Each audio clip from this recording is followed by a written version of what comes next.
Golem, an ancient wandering forest protector, finds a young girl while patrolling the forest. This little girl is named Somali, and she is bound in chains when the Golem finds her. It's only natural that the Golem has a bunch of questions pop up in his head. The Golem makes himself the girl's guardian and lets the girl call him father. Thus begins their travels, from one city to another to learn all about civilization. This is where the story brings war into the question. One that nearly had the human race go extinct, and despite there being some humans left, they are either slaves or treated as mere livestock. During shopping one day, Somali starts chasing a cat, getting separated from Golem, and ends up in a blind alley. The cat turns out to be a monster, and recognizing Somali being a human based on her scent, things look to become dire all of a sudden. But then the Golem Guardian shows up and it's all good. Somali gets rebuked for getting separated from her father, but the Golem understands how human children are driven by emotions and curiosity alone. They start walking hand in hand to their next destination. Now the two being in the middle of having breakfast, Somali lets her curiosity get the better of her once again, and chasing after some rabbits this time, trips and injures her knee. All of a sudden, a dwarf Oni, Shizuno, appears out of the blue and offers to help Somali, bringing the pair home soon after. The two meet Yabashida, and when the Golem asks the dwarf to teach him the ways of medical herbology, he complies in exchange for a bit of that Golem armor that would help his research. Meanwhile, Yabashida makes sure Somali is busy with some chores while the Golem is having his armor removed. Soon, Shizuo regrets asking the Golem for some armor, but the Golem tells him that his anguish is similar to Somali just when she hurt herself earlier, something the Golem never wants to see ever again. As Somali goes to sleep that night, the Golem tells the two how they are traveling and all he wants is for Somali to find her parents. But at the same time, he doesn't have much time left since after a year or so he will shut down permanently. The next morning, the two are back to traveling once again. After days and days of traveling, their supplies start to run low, and they have to visit a desert canyon village called Anthole City. Even after selling some stuff to restock their supplies, the two are short on money, and because of that, the Golem decides to work as a waiter in a nearby restaurant to make up for the deficit. The restaurant is run by a family of deer-like shurigaras, has almost zero customers. But the mother is ill and the Golem happily takes the mom's spot, while Somali comes to take a liking to Kikila, the young child of the family. During the job, the Golem comes to know about the humans that live on the other side of the desert, but isn't able to go there immediately because of the deficit still being there. The job is taxing and takes most of the Golem's time, and because of that, though initially reluctant to do so, he lets Somali go with Kikila. As the two are having a chat about all sorts of things, Somali mentions how she's scared that the Golem would leave her as soon as their journey is over, to which Kikila brings her to a mysterious cave where wishes come true.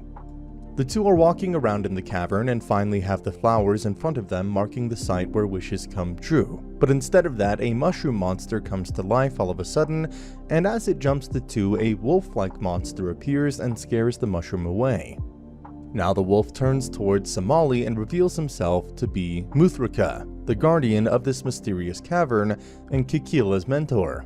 Somali's flower suddenly begins to die and lose its shine, probably because of not receiving enough nutrients from the Tsuchiyami trees. The trio then set to discover deeper and deeper to find the flower that grants wishes. Finally, the trio arrives at the core and discover a giant Tsuchiyami tree that's encircled by many flowers. As soon as Somali picks one flower, a lizard beast appears and praises Somali's courage and spirit. The three make it back to the restaurant but get an earful from the Golem, Somali the most for wandering off to places where she shouldn't be, to which Somali runs to her room. Muthrika explains everything to the Golem, and just when things are about to get better, Somali gets feverishly sick and stops eating anything at all.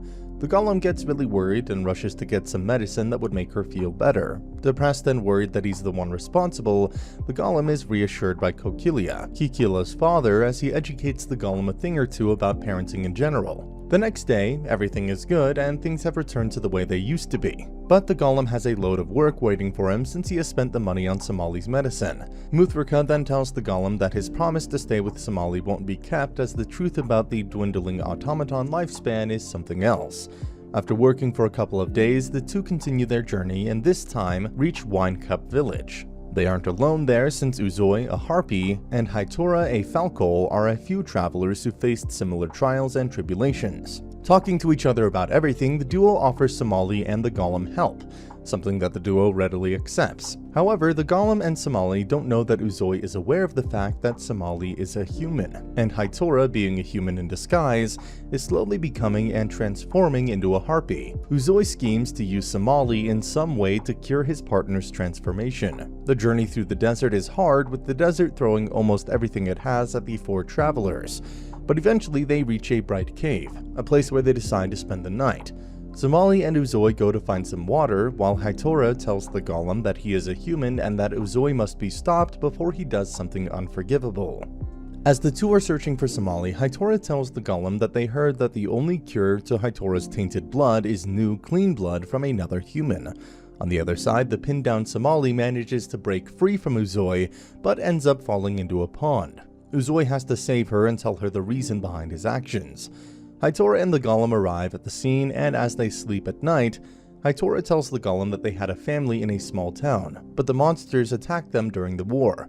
As they were on the run, Haitora came across a harpy, something that turned out to be Uzoi's mother later on, instantly killing her and bringing her to the family hideout to eat. After doing this, his family was transformed into harpies, killing them soon after, but he didn't meet the same fate and was left in a deformed and polymorphed state. Later on, he met Uzoi, and while telling his story to the Golem right now, Uzoi overhears the conversation between the two. The next day, as the four are on the way, a sand twister takes Somali and Uzoi away. Later on, a monster starts chasing them. Haitora sees this as a perfect opportunity to redeem himself for what he did in the past, but is saved by Uzoi instead. She tells Haitora that she heard everything, and that he should live rather than dying for her sake. The Golem gets worried about his nearing end, but upon talking about it with Haitora, he comes to know about a village west of the desert where he can obtain more information. The following day, the four of them finally reach the end of the desert. This marks the time of the group separating, with Uzoi and Haitora, the Golem and Somali going separate ways. After some traveling here and there, they finally arrive at a magical village where witches call the shots. They enter the library and start researching. The witches offer them a helping hand with the assistance of Hazel and Praline. They finally come across a book called The Chronicles of Haraiso. At the same time, Somali is suddenly attacked by a book monster named Pesca Fish. Just when they're finished dealing with the monsters, a large one appears and jumps at the book from earlier. The boss Pesca Fish gets done with the book in no time and turns to Somali soon after. The Golem jumps in to ensure that Somali is out of harm's way, but the monster is strong and the Golem loses quite a bit of its armor. Somali is worried about the Golem, but he tells her that she is the first priority here. The witches look into the last person who read the book that just got destroyed, and with it turning out to be Isolde Nebslov, the head librarian from centuries ago, things have taken a different turn. Praline, a new character, then gives the Golem a map of the library. However, the two aren't able to make much sense of it, since they're stopped in their tracks by security monsters, being labeled as intruders right away. The two make a run for it and arrive at the center of the library where the head librarian is present. Isolde reveals that she in fact wrote the book in question due to her ancestors having all sorts of encounters with humans while she was a young girl. She adds that, as a child, Fyodora Nebslov ended up in a village because of a storm where humans lived. The humans were governed by a golem named Haraiso. Theodora took a liking to the village straight away, but all that changed when she saw an innocent monster get killed by the hands of these humans. She then let herself loose when it comes to save another villager, making herself branded as a grotesque, the human term for a monster, making her leave the place right away. Isolde puts an end to the tale by mentioning about humans that are living at the end of the world. She also tells that she's aware of Somali being a human and is glad to meet her moments before passing away. While on their way to their next spot, the Golem and Somali take refuge in a large treehouse. The treehouse has different cooking ingredients, and being hungry, Somali asks the Golem to fix her something. Golem puts his cooking skills to the test and makes a souffle for her, which she finds to be quite delicious. But before she's done with it, Shizuno and Yabashida are there at the door asking for shelter themselves. The following day, the two Oni join Somali and the Golem and make it to the snowy bygone city, in search for someone that can take care of Somali's loose tooth. The dentist is a mouse-looking man who introduces himself as Sohawk, and tells Shizuo all there is to the art of dentistry. Somali, being a child, gets scared from this and runs away into an alley, making the ruffians get into a fight with each other. However, during the scuffle, Somali's tooth comes out, and upon returning to Sohawk the dentist, he reassures Somali and the Golem, telling them that it was a milk tooth that would come back. Now looking for a place to stay, an innkeeper approaches them and offers his gratitude for taking care of the brawl from earlier. He offers them a place to stay in return for the heroic deed. He also wants them to be the town's bodyguards. Somali falls asleep in her new bed, and Shizuno confirms that Somali is a human. He also comes to know the secret about the Golem at the same time. Golem tells Shizuno how he and Somali first met. He said that Somali began to follow him against his own will, and over time, the Golem grew attached to her, making sure she is always getting the best he can provide. Golem also adds that he named her Somali because of the animal that led him to her in the first place. Golem's end is nearing, and he shows Shizuno just how it looks like. Being the town's bodyguards now, the Golem and Yabashira head to work while Shizuno stays behind to look after Somali. Over the next couple of days, Somali thinks hard of a gift she would give to the Golem, and picks up knitting as the perfect one. An innkeeper named Rosa is introduced as well, helping the group with food and supplies. She also helps Somali in preparing the gift for the Golem. The two start working on a knitted bracelet for the Golem. At night, Rosa runs into the trio and tells them she knows that Somali is human. The group shops for all sorts of supplies while Somali is working on her bracelet. Somali presents the gift to the Golem that night, with the Golem coming up with the same surprise. The two are overjoyed at the sight in front of them. The group plays in the snow before a hunting party suddenly appears, one who is searching for some humans. Yabashira agrees to distract them while the others make a run for it, reaching a nearby mine. But on their way, they find a bridge to be broken and have to stop for a minute. Another hunting party then approaches them, making the Golem use the last resort and carry the two while jumping down into the cavern. The group runs towards the exit when Rosa appears and, feigning to help them, locks them up before they suspect anything. Rosa explains the reason behind her actions, since as a child, her village was persecuted by a nearby human settlement, forcing her to have the biggest grudge against humans. The hunters approach, but the Golem doesn't give up, standing up for a fight. But he sees his arm falling off, a clear sign that he has indeed used up too much life energy. After Somali is taken away, the Golem lets loose and transforms into a wild monster that catches everyone by surprise.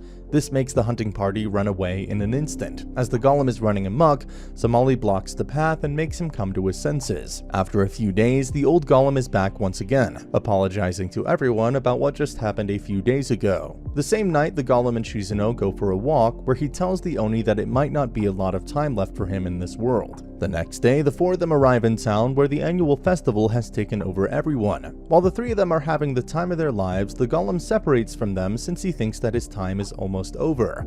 As soon as Somali comes to know about this, she rushes to find the Golem, only to find him sitting in a nearby forest. The Golem tells her about his situation, how she should stay away from him, making his recent outburst be the very reason of their separation. But the girl doesn't have any of it. She wants to be with the Golem forever, and with the Golem finally realizing and embracing his emotions, the two make a promise that they would stay with each other for an eternity to come. And that's the end of the video. As always, if you liked what you saw, subscribe to the channel. I'll be uploading a lot of videos just like this, so I'll see you at the next one.